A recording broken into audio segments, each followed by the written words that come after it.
Hello, church. So here's our devotional for Friday, September 19th, and hope you are all enjoying your Friday and will be having a blessed weekend. Reminder that we got Day of Remembrance on Sunday. So weather permitting, we'll be over at Crousdale in the morning, starting with the Sunday school hour at 9 o'clock, and then having our service at 10:15. And in the afternoon, Palm will be hosting the Day of Remembrance for the Schwenkfelder General Conference. So we are in Psalm 105. We had our first part of four parts yesterday. We are introduced to part of this psalm of praise that uplifted Abraham and some of the ancestors. And now we're going to be starting to shift the ground a little bit as we get into Joseph. And this will be starting at verse 16.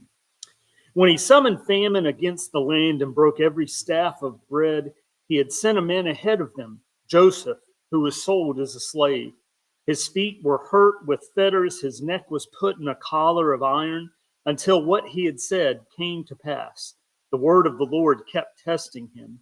The king sent and released him. The ruler of the people set him free.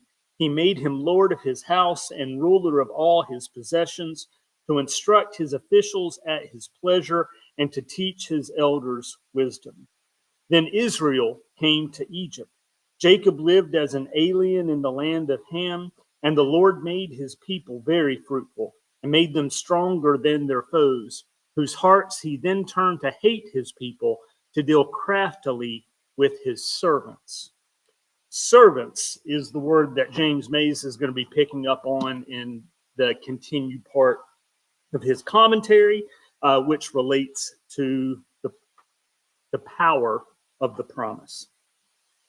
The psalm views Israel as a people whose identity and destiny come to them from their forefathers, Abraham, Isaac, and Jacob.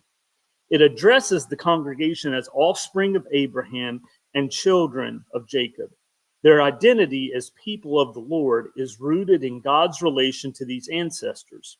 The relationship with the forefathers and the people is repeatedly named by a pair of terms, servant and chosen, that are mutually explanatory. In Israel's culture, servant was a term for a person who belonged to another, was identified, supported, and protected by that other, and did what he did in the context of that belonging. The pairing of servant and chosen means that the ancestors and their descendants came into such a relation to the Lord by the Lord's sovereign initiative. They became servants because the Lord chose them in the election of Abraham.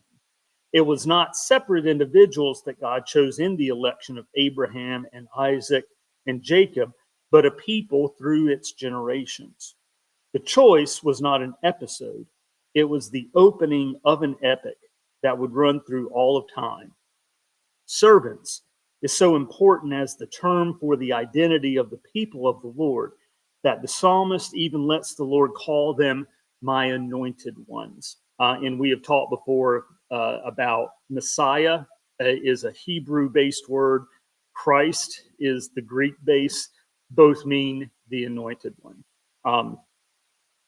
Servants is so important as the term for identity of the people of the Lord that the psalmist even lets them call them my anointed ones and my prophets, because kings and prophets were the offices beyond all others in Israel, who were known as servant of the Lord. The psalmist is probably drawing on Genesis 20 and 17 and 35. Sorry.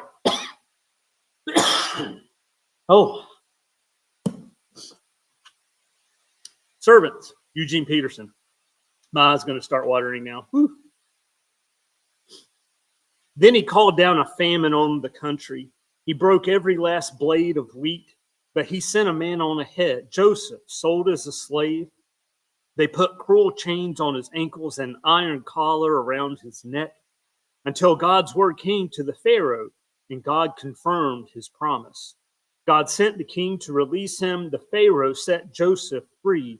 He appointed him master of his palace, put him in charge of all his business, to personally instruct his princes and train his advisors in wisdom. Then Israel entered Egypt. Jacob immigrated to Africa.